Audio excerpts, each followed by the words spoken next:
First item up is our public comment, and this portion of public comment is normally to, if you're here on one of our closed session items, there'll be another public comment at 9:30.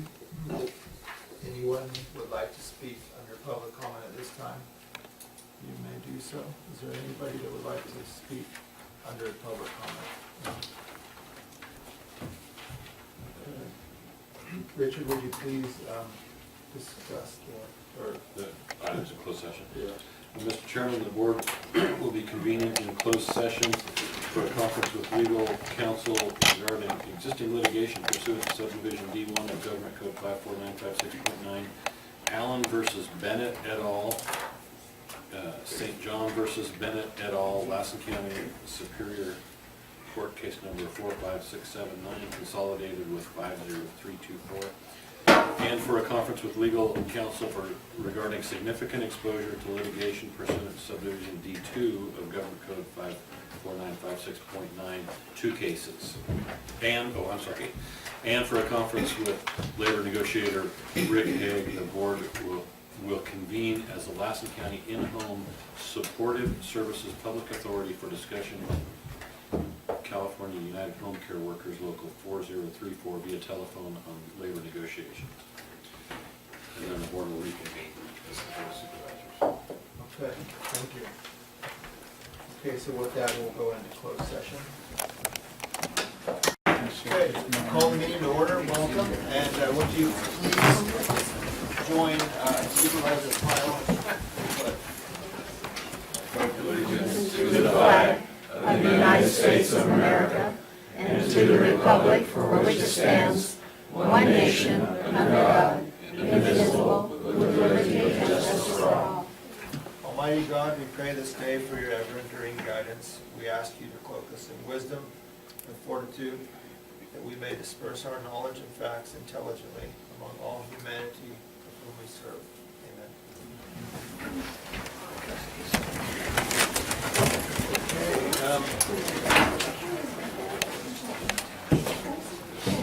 We will begin with item B1, announcement of items discussed in closed session. Yes, Mr. Chairman, the board met in closed session for conference with legal counsel, existing litigation pursuant to subdivision D1 of Government Code section 54956.9, Allen versus Bennett et al., and St. John versus Bennett et al., Lassen Superior Court case numbers 45679, consolidated with 50324. Likewise, the board met in closed session to discuss with legal counsel significant exposure to litigation pursuant to subdivision D2 of Government Code section 54956.9, two cases in particular. And lastly, the board recessed as the board and convened as the Lassen County In-Home Support Services Public Authority for discussion with California United Home Cares Worker Local 4034 via telephone on labor negotiation, and the board reconvened as the Board of Supervisors. On those matters, there is no reportable action. Okay, thank you. Thank you. We'll move on to item B2, agenda approval additions and or deletions.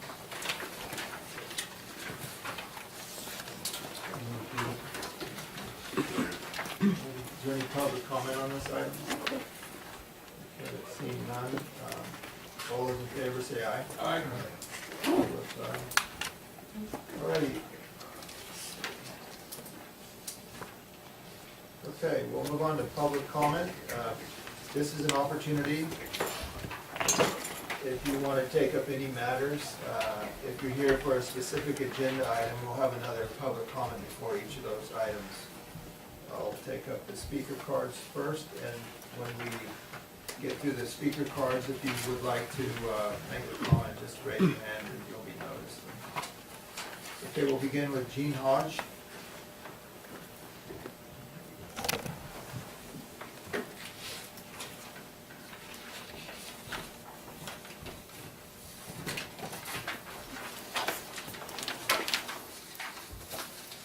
Good morning. My name is Jean Hodge and I live in Susanville. Thank you for the opportunity to speak to you today. On July 10, 2012, Richard DeVarney, Superintendent of Lassen County Schools, presented to the Board of Supervisors a program called Choose Civility, encouraging community members, businesses, and government to be positive and respectful. I know you, the board, made an effort to incorporate the top 12 principles into your code of conduct. And on August 28, 2012, Mr. Chapman, Pyle, and Wasik adopted Resolution 12-039, agreeing to conduct themselves in accordance with these principles. For some reason, we have fallen off the wagon. So I thought I would review the 12 principles of civility that hang in this room on the wall. Listen, respect other people's time. Don't shift responsibility and blame. Accept and give praise. Respect others' opinions. Acknowledge others. Speak kindly. Apologize sincerely. Refrain from idle complaints. Think the best. Accept and give constructive criticism. And don't speak ill. I know we all can do better incorporating these principles and aspire to be models of civility in conducting our meetings and in doing the people's business. This effort will only help people feel welcome, encourage participation, and allow folks to freely share their ideas. Thank you. Thank you, Jean. I had a question for council. I know we did adopt the resolution. Is it one-sided, or does that go for the public as well as the board? I didn't review that resolution, wasn't here when it was approved, but I think it essentially was an aspiration, if you will, a statement of aspiration that this board conducts itself according to those principles. I think, and I would hope, that it was also expressed in the resolution that those same principles be observed by all those in attendance at the meeting. But frankly, I hadn't looked at it and wasn't here when it was approved and wasn't expecting your question, so I don't know the answer. But it would be my hope that it would be observed by all participating in this forum. Sure. Did I answer your question? Yeah, it'd be nice, maybe at the next meeting you could, it'd be nice if it goes both ways.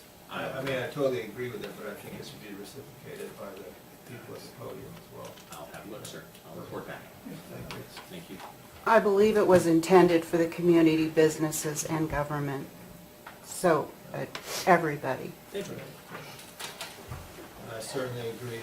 It would be nice, yeah. If I could comment, Mr. Chairman, and if somebody falls off the wagon, it doesn't necessarily justify others falling off the wagon. And I think that it is an aspiration that all should be adhered to. But unfortunately, it's tough to be civil in an uncivilized environment.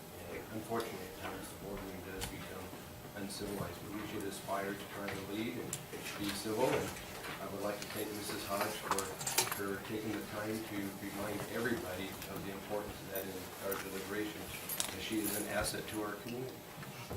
Thank you, Gene. Appreciate it. Okay, Joanne Zimmerman?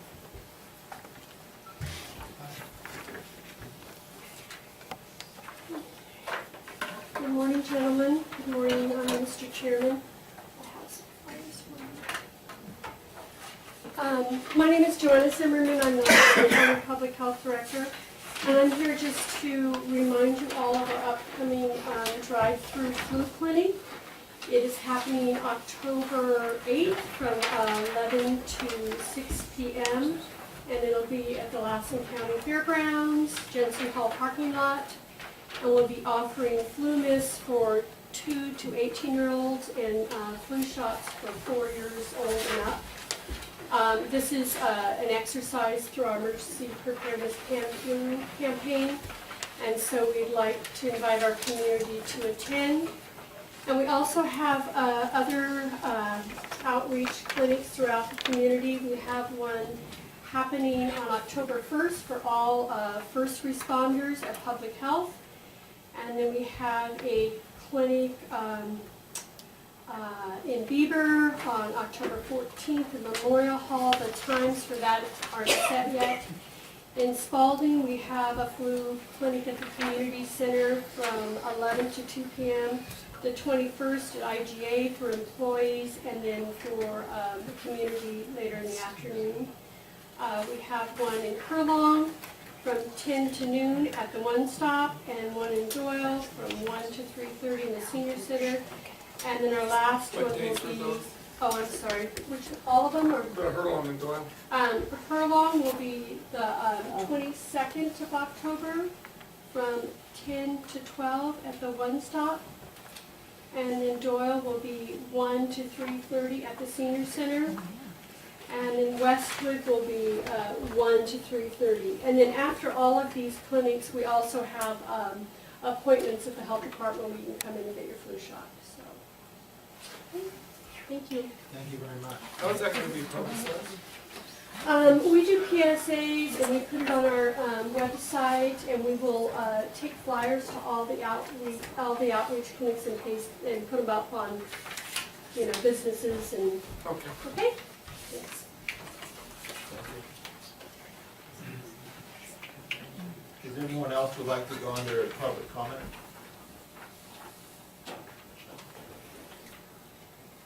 Alrighty, okay, let's take up our item D1, unagendized board reports. Got off with Supervisor Hammond, I have nothing.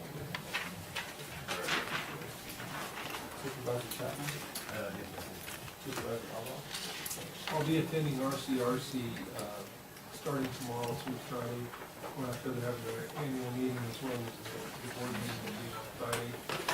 The other thing I wanted to bring up to everybody's attention, the internet provider up there in the Beaver area, they sent out a letter notifying that they were going to take down their, I don't know what you want to call it, their little tower that gives service to everybody.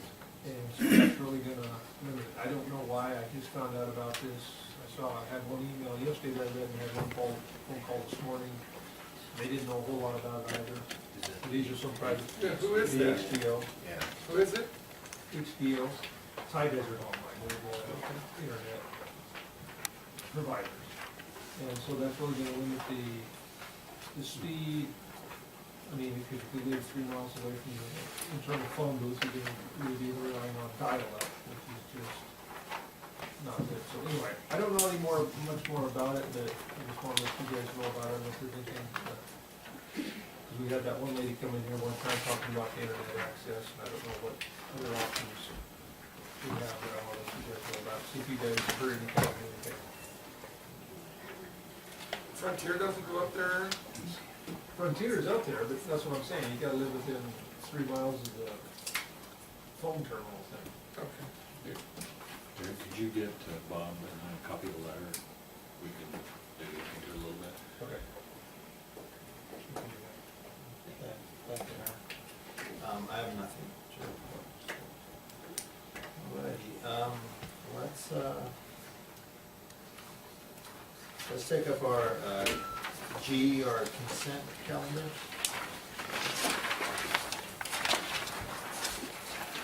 Is there any items that any board members wish to approve for separate consideration?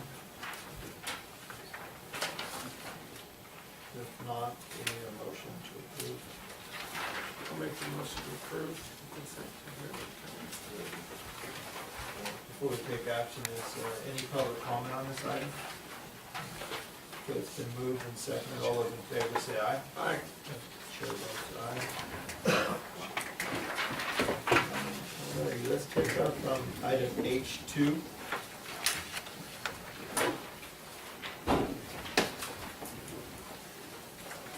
Good morning, Mr. Chairman, How are you? fellow board members. Kelly Cody from the Department of Child Support Services. Since I've been appointed the director, I'd like to make some position adjustments. And essentially, I'd like to underfill a current vacancy that exists, and I cannot do that without your approval. So thank you for your consideration, and I ask that you approve my request, and I will answer any questions you have. I had a question. So the the difference between the 53,000 that you're gonna change to in the 84, so what do those funds, what's gonna What be- were they?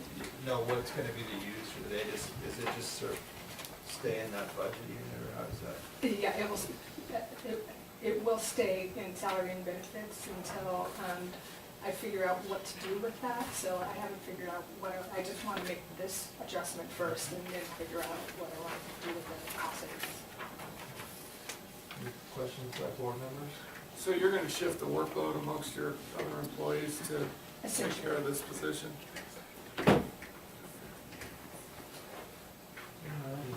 Okay, well, thank you. Do I stay here or do I Oh, sit down? yeah, you're free to go. Okay. Now, wait a minute. Thank you very much. Yeah, hopefully, I hope you're enjoying it. I know it's still new to you, the Yes, position, yeah, it's going well. I did it, yes. Good. I thoroughly enjoyed it, yes. Thank you very much. Thank you. Okay, so we'll take any public comment on this matter. Okay, so we'll bring it back to the board for action. What's the pleasure of the board? I would move, Mr. Chairman, that we approve the defunding of the program manager position and approve funding of the child support special program coordinator position with the resulting cost savings of over $21,000. Okay,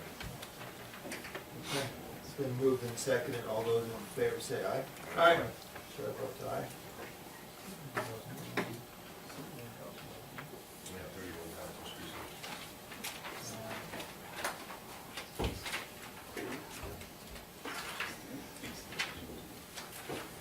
Alrighty, I think we'll just wait a moment and take up our 10 o'clock time certain next. That'll be this, give me another minute.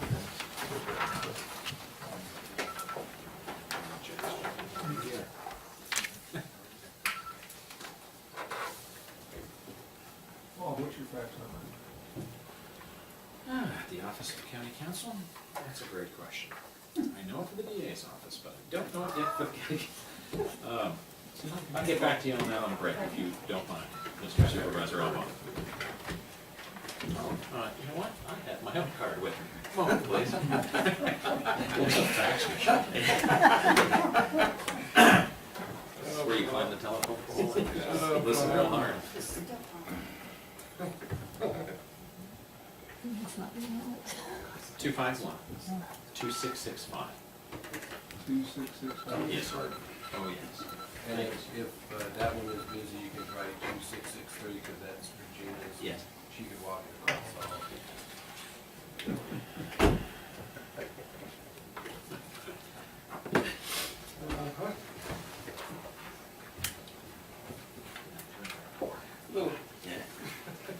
Okay, It's the first time, too. we're gonna take up item C1, it's a public hearing, the Banner Health Tax Equity Fiscal Recording Act of 1982. So we'll open this hearing at 10 a.m. Richard? Mr. Chairman, I guess I don't need to introduce the programs. Good morning, my name is John McMillan, I'm the Chief Financial Officer at Lassen Hospital, and I'm here to answer any questions that you might have on this particular agenda item. Mr. Chairman, what Banner is asking, Banner is contemplating issuing up to $23 million in bonds, which they would like to be tax exempt bonds. Part of that money would be used locally, part of it in other areas, I believe in Arizona and another state. They're required to go, since part of the money's used here, they're required to go to each jurisdiction and get approval in order to comply with the IRS codes that allow them to be issued tax exempt, I think. That's what's- Part means how much? What percentage? What percentage of the 23 million? Yeah. I am not certain. Yeah, it's not outlined.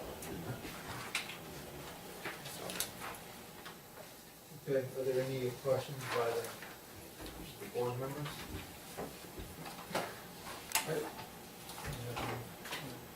Was this to refinance the construction of it, or is this for ongoing maintenance, or is this for future This is development, or- for refinancing the original construction. Basically, what they're doing is doing a bond refinancing to achieve a lower interest rate. And it's something that you did, Richard, I think, back in 2008, when we had the original bond issue. I think it was 2008, or it was the last, There was one in 05, I think it was yeah, 5 and 8.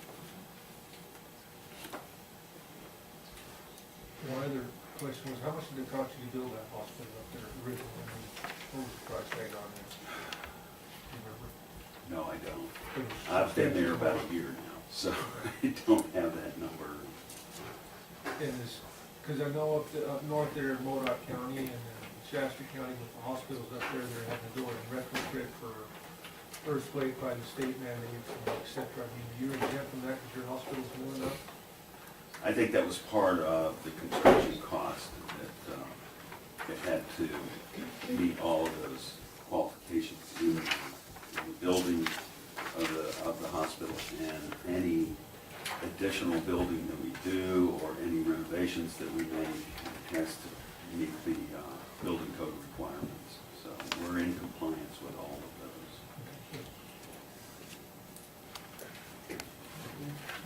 Okay, at this time, I'll go to the public and ask, is there anybody here from the public with any questions on the proposed?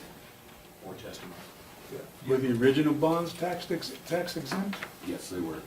Just, sorry, just state your name for My name is Paul Staddy, member of the audience. any other questions? I have a question, Jean Hodge.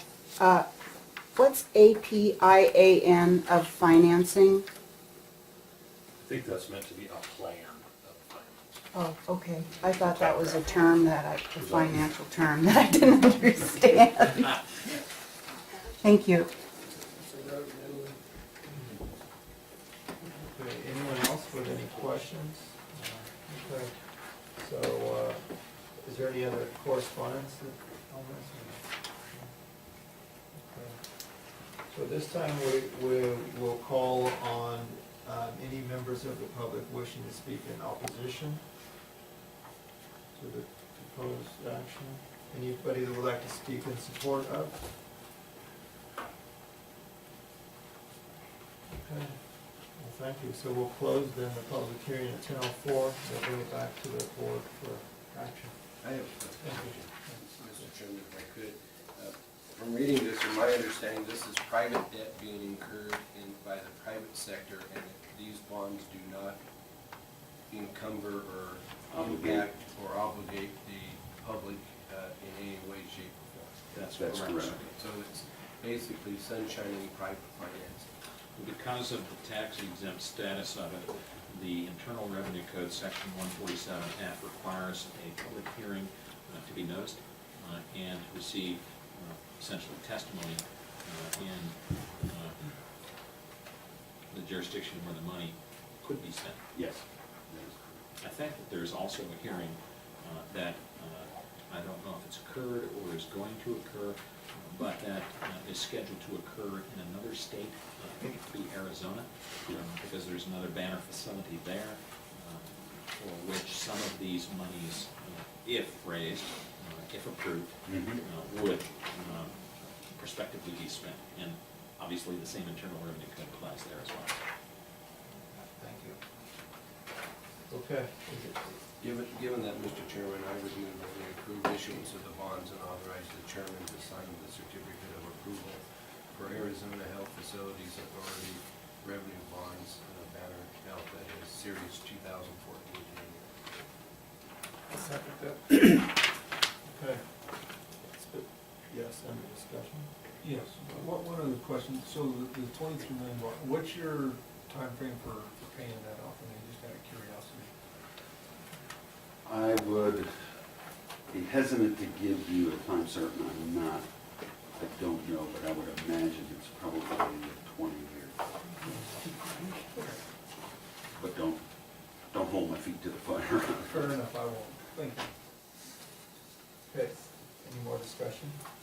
Okay, it's been moved and seconded, all those in favor? Aye. Chair votes aye. Thank you. Thank you very much. Okay, we'll take up item H3. We'll deal with the addressing the community one-stop facility needs. Hi. Morning. How are you? Good. Morning, Mr. Chairman, board members, Melody Brawley, Director of Health and Social Services. And last month, we had a conversation about the, particularly the one stop up in Big Valley. And Big Valley Community Alliance came and did a presentation, and you asked me to bring you some information on options.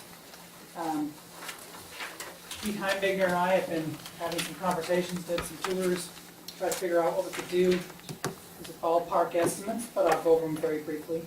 First, I want to correct, after this letter went out, the fiscal officer called me to report that in fact that we had an error in the number that she gave me. So if you look at the very first paragraph, the actual balance of the mental health facility, MHSA capital facilities money is $646,098. And the correct fund number is 164-0752. So just correct that right off the bat. So Big Valley is kind of the area that provides us the most options. We could potentially add 2 additional office spaces and fix that one restroom. Pete estimated it would be about $20,000 for engineering, and maybe we'd be able to get the job done for about $200,000.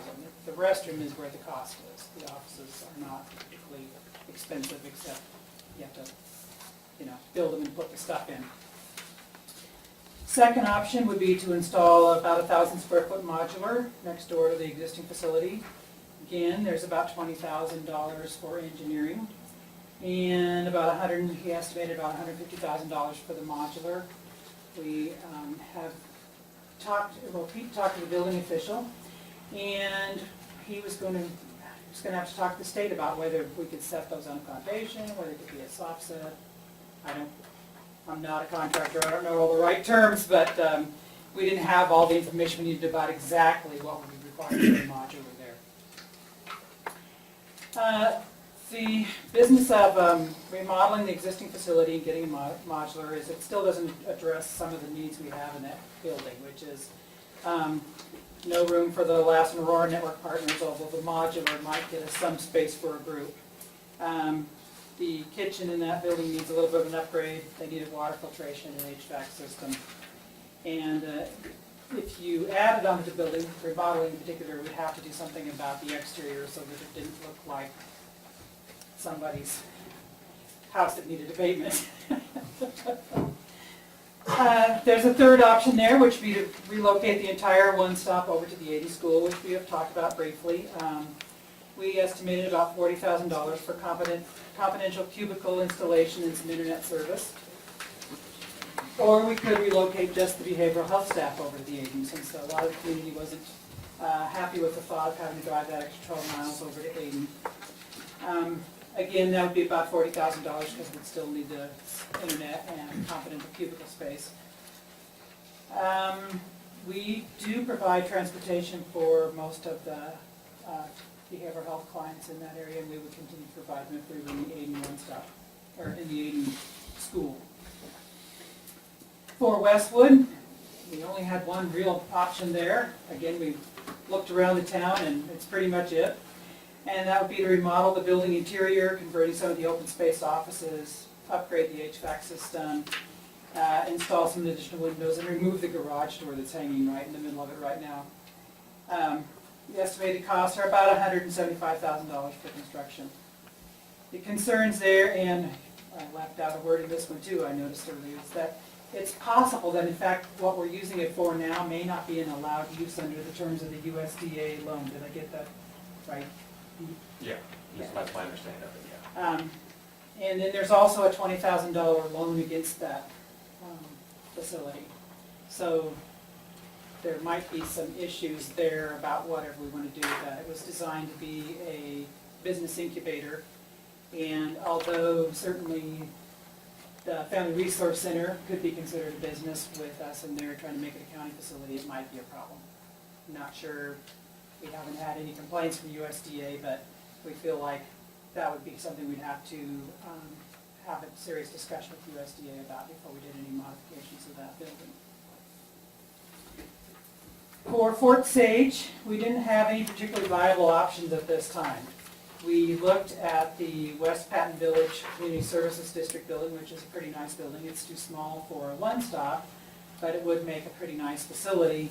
You'd have to do some, I don't know, where the food storage for the pantries might be the issue. However, the planned merger between West Patton Village CSD and the Hurlong Public Utility District looks like it's going to take a while yet, so we don't know for sure, or even if for sure, that building will be vacated, so it might not be an option available for us either. And again, as I said, it's really too small for a one-stop design. However, and this is the alternative that I wanted to discuss with you today, as I've said, under the Affordable Care Act, we have kind of a mandate in behavioral health to integrate with medical services. For us, this would mean we really need, the best idea for us in those outlying communities would be to have our therapists and case managers located in the medical clinics. Now, that's not an option in Big Valley. We already talked to Dave Jones about that. His clinic is full and he doesn't have the space. However, Phil Nowak is willing and very interested in having our therapists and case managers in the clinics in Westwood and Doyle. Now, at this point, we only have enough clients out there to have a need to be there 2 to 3 days a week. We don't really have the clientele to justify having full-time staff even in Big Valley, even with a Modoc County client.